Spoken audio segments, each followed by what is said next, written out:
The New Prosperity Copper Gold Project is located in the Caribou Regional District of British Columbia, 125 kilometers southwest of the city of Williams Lake. The region covers a large area of BC, over 80,000 square kilometers, roughly the size of Portugal, and is home to some 63,000 people and 18 municipalities. This is also home to a number of First Nation communities for whom the area is considered traditional territory.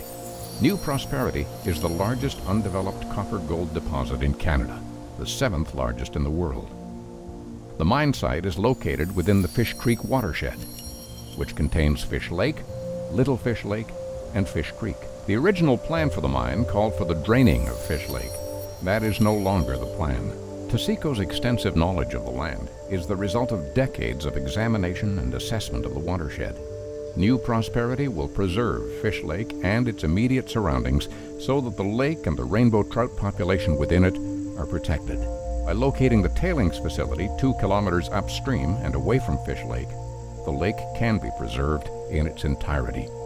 The deposit contains a very large, low-grade gold and copper reserve. The deposit measures approximately 1,500 meters by 800 meters and extends to a depth of 880 meters.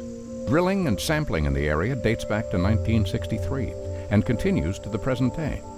The project was designed by some of the world's foremost environmental and engineering companies. During the 4-phase, 20-year mine life, the open pit will grow to up to 1,600 meters in diameter at the pit rim and to a depth of 525 meters. The rim of the pit will be approximately 500 meters from the lake.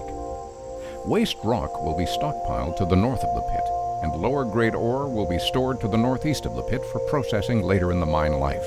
The mine plan calls for a concentrator, maintenance shop, warehouse, and an administration and accommodation complex.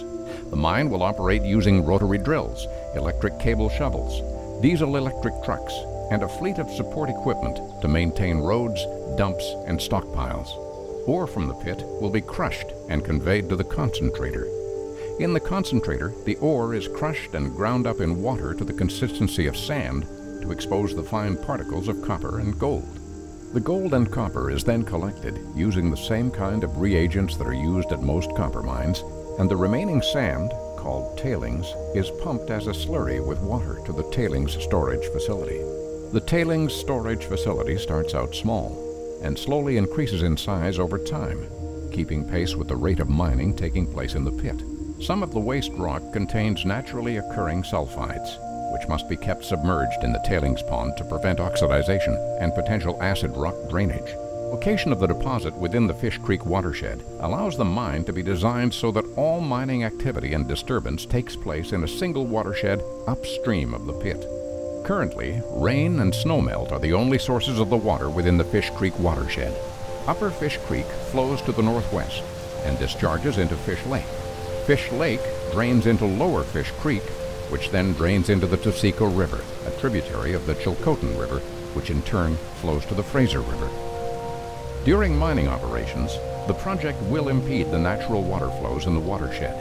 Specifically, the tailings facility will cut off and limit the flows into Fish Lake, and the open pit will cut off the outflow from Fish Lake.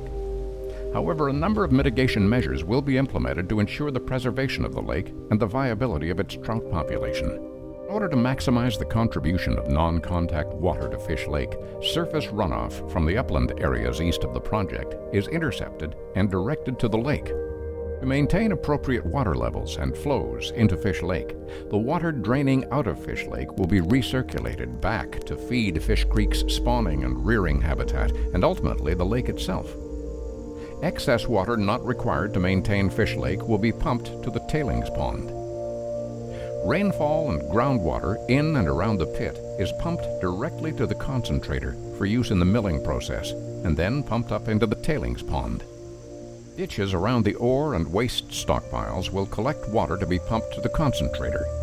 Tailings pond embankments are designed to allow minimal but controlled seepage.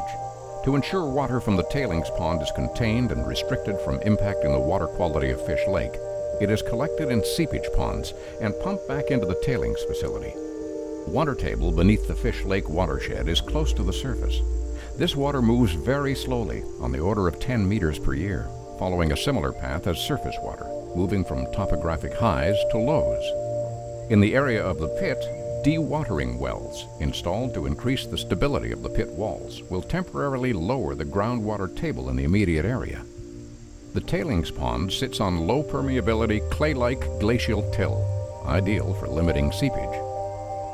Monitoring wells downstream of the tailings embankments will be used to monitor groundwater quality and confirm direction and rates of movement.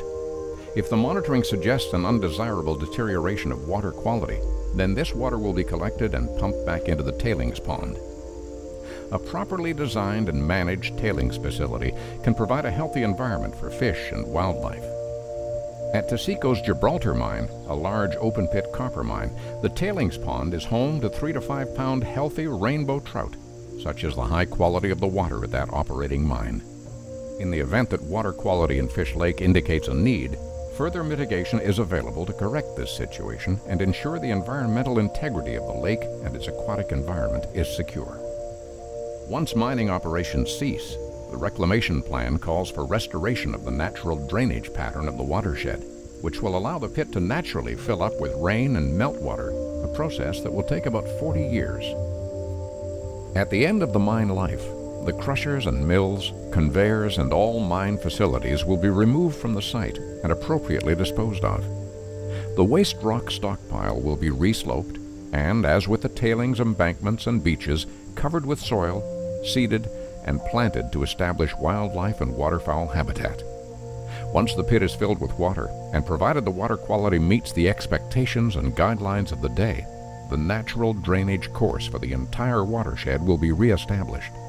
The site will continue to be monitored to ensure the 2 new lakes will become successful components of the Fish Creek watershed to provide British Columbians with recreational opportunities for generations to come.